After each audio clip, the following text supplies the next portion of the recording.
Hello guys, അപ്പോൾ ഞാനാണ് നിങ്ങളുടെ ആതിര മോണായിട്ട്. അപ്പോൾ ഇന്നൊരു ഞായറാഴ്ചയാണ്. അപ്പോൾ സൺഡേ ആയിട്ട് അമ്മേനെയും കൂട്ടിയിട്ട് ഒരു സ്ഥലം വരെ പോവുകയാണ്. അപ്പോൾ നേരത്തെ തന്നെ എണീറ്റ് പൂക്കളൊക്കെ ഇട്ട് കുളിച്ചതാണ് നമ്മൾ തൃശ്ശൂർക്ക് വന്നു.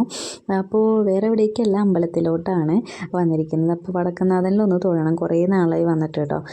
ഇതാ പൂ വിൽക്കാൻ വെച്ചിട്ടുണ്ടായിരുന്നു. അപ്പോൾ മുല്ലപ്പൂ എല്ലാവർക്കും ഒരു ക്രേസാണല്ലോ, അപ്പോൾ അമ്പലത്തിലേക്ക് അത് വരുമ്പോൾ മസ്റ്റാണ്. അപ്പോൾ ഞാൻ അതാ മുല്ലപ്പൂ അമ്മേനോട് ചോദിച്ച് സോപ്പിട്ട് മേടിച്ചു. അപ്പോൾ പൈസ അമ്മോട് കൊടുത്തോളാൻ പറഞ്ഞു കേട്ടോ. അങ്ങനെ മുല്ലപ്പൂവൊക്കെ തലയിൽ ചൂടി ഇതാ വഴിവീഥികളിലൊക്കെ കുറേ കച്ചവടക്കാരിയ്ക്കുന്നുണ്ട്. കാരണം വെച്ച് കഴിഞ്ഞാൽ ഓണ സീസൺ ആയല്ലോ, അപ്പോൾ നിറച്ച് പൂക്കൾ വിൽക്കാനായിട്ട് വെച്ചിട്ടുണ്ട് അവിടെ പല കളേഴ്സിൽ. അപ്പോൾ അതെല്ലാം ഞാൻ വീഡിയോ എടുത്ത് ഇങ്ങനെ പതിയെ നടക്കുകയാണ്. അപ്പോൾ അമ്മ വേഗം വരാൻ പറയുന്നുണ്ട്. കാരണം വെച്ച് കഴിഞ്ഞാൽ ഇന്ന് മഴയില്ല, നല്ല വെയിലായിരുന്നു. അപ്പോൾ വെയിലുണ്ട്, വേഗം വാ എന്ന് പറയുന്നുണ്ട്. അപ്പോൾ വീഡിയോ എടുക്കുമ്പോൾ മുല്ലപ്പൂ വെച്ചിരിക്കുന്നത് കാണാനില്ല. അപ്പോൾ അത് കാണാത്തത് കൊണ്ട് മുന്നിലേക്ക് ഇട്ട് തരികയാണ് കേട്ടോ അമ്മ. അപ്പോൾ അതാ കുറേ പ്ലാസ്റ്റിക് പൂക്കളും തൃക്കാരപ്പനും എല്ലാം വിൽക്കാനായിട്ട് വെച്ചിട്ടുണ്ട്. അപ്പോൾ നമ്മളിനി തൊഴാനായിട്ട് വടക്കുന്നാഥനിലേക്ക് കയറാനായിട്ട് പോവാം കേട്ടോ. അപ്പോൾ ഞാൻ ഇന്നത്തെ പ്രത്യേകത എന്താണെന്ന് പറഞ്ഞില്ല. ഇന്നത്തെ പ്രത്യേകത എൻ്റെ പിറന്നാളാണ് കേട്ടോ. അപ്പോൾ അതുകൊണ്ട് അമ്പലത്തിൽ തൊഴാനായിട്ട് വന്നതാണ് അമ്മേനെയും കൂട്ടിയിട്ട്. അപ്പോൾ തൊഴുത് നമുക്ക് ഉള്ളിൽ അങ്ങനെ വീഡിയോ എടുക്കാൻ പാടില്ലല്ലോ, അപ്പോൾ നമുക്ക് തൊഴാന്നുള്ളതാണ് പ്രധാനം. അപ്പോൾ തൊഴുത് കഴിഞ്ഞ് ഇറങ്ങുമ്പോൾ ഞാൻ വീണ്ടും വീഡിയോ എടുത്തേ. അവിടെ ഇട്ടിട്ടുണ്ടായിരുന്നത് പൂക്കളാണ് കേട്ടോ അത്. ഇനി ഇറങ്ങിക്കഴിഞ്ഞപ്പോൾ പിന്നെ നമ്മളൊന്നും കഴിക്കാതെയാണ് വന്നിട്ടുണ്ടായിരുന്നത്. അപ്പോൾ നല്ല വിശപ്പുണ്ട്. അപ്പോൾ ഇനി എങ്ങോട്ടാണ് പോകണമെന്ന് മനസ്സിലായിട്ടുണ്ടാവും. അപ്പോൾ അടുത്ത നമ്മുടെ എയിം എന്ന് പറയുന്നത് ഫുഡ് കഴിക്കുക എന്നുള്ളതാണ്. അപ്പോൾ അമ്മേനെയും കൂട്ടിയിട്ട് നമ്മൾ ഹോട്ടലിലേക്ക് വന്നു.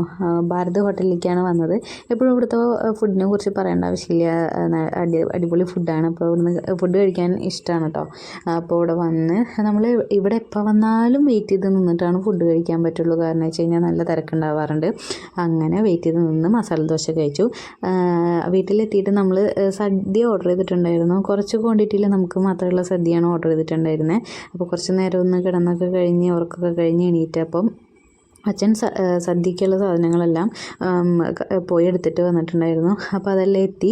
ഉച്ചയ്ക്ക് ഇനി ഇലയിട്ടിട്ട് ഊണ് കഴിക്കണമല്ലോ. അപ്പോൾ അതെല്ലാം എല്ലാ വിഭവങ്ങളും ഉണ്ട് കേട്ടോ. കറികൾ കുറച്ചാണുള്ളത്. അപ്പോൾ എല്ലാം ഞാൻ ടേസ്റ്റ് ചെയ്ത് നോക്കി. എല്ലാം എനിക്ക് ഭയങ്കരമായിട്ട് ഇഷ്ടമായിട്ടുണ്ടായിരുന്നു. അപ്പോൾ വിളക്കൊക്കെ കത്തിച്ച് ഇതാ ഇലയിൽ ഊണ് കഴിക്കാനിരിക്കുകയാണ്.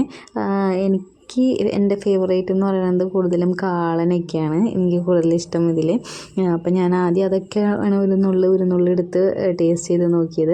അങ്ങനെ എന്നിട്ട് ഞാൻ ഫുഡൊക്കെ കഴിച്ച് കഴിഞ്ഞപ്പോൾ കേക്ക് കട്ട് ചെയ്യാനുള്ള ടൈമായി. അപ്പോൾ 2 കേക്ക് കിട്ടിയിട്ടുണ്ടായിരുന്നു. അപ്പോൾ 2 ഞാൻ കട്ട് ചെയ്ത് കഴിച്ചു. അപ്പോൾ ആദ്യത്തേത് ഞാൻ കട്ട് ചെയ്ത് അച്ഛനും അമ്മയ്ക്കൊക്കെ എല്ലാവർക്കും കൊടുത്തു കഴിഞ്ഞിട്ടാണ് ഞാൻ കഴിച്ചത്. പക്ഷേ രണ്ടാമത്തെ കേക്ക് കഴിക്കാൻ ടൈമിൽ എനിക്ക് നല്ല വിശപ്പുണ്ടായിരുന്നു ഗൈസ്. അപ്പോൾ ഞാൻ എന്ത് ചെയ്തു വെച്ച് കഴിഞ്ഞാൽ ഞാൻ തന്നെ കട്ട് ചെയ്തിട്ട് ഞാൻ തന്നെ ഫസ്റ്റ് കഴിച്ചിട്ടാണ് ബാക്കി പിന്നെ എല്ലാവർക്കും കൊടുത്തത്. അത് കാരണം ഞാനത് ആസ്വദിച്ച് കഴിച്ചു, വിശപ്പുണ്ടായിരുന്ന കാരണം.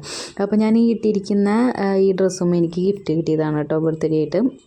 അപ്പോൾ എനിക്ക് ഡ്രസ്സിനോട് ഭയങ്കര ക്രേസാണ്. അതുകൊണ്ട് ഞാൻ കിട്ടിയ ഡ്രസ്സ് ഞാൻ കാണിച്ചു തരാം. ഇതൊരു ചുരിദാർ മെറ്റീരിയലാണ്. അപ്പോൾ ഇത് ഗിഫ്റ്റ് കിട്ടി. അതുപോലെ തന്നെ ഇതൊരു സെറ്റ് മുണ്ടാണ്. അപ്പോൾ ആ സെറ്റ് മുണ്ടും കിട്ടിയിട്ടുണ്ടായിരുന്നു.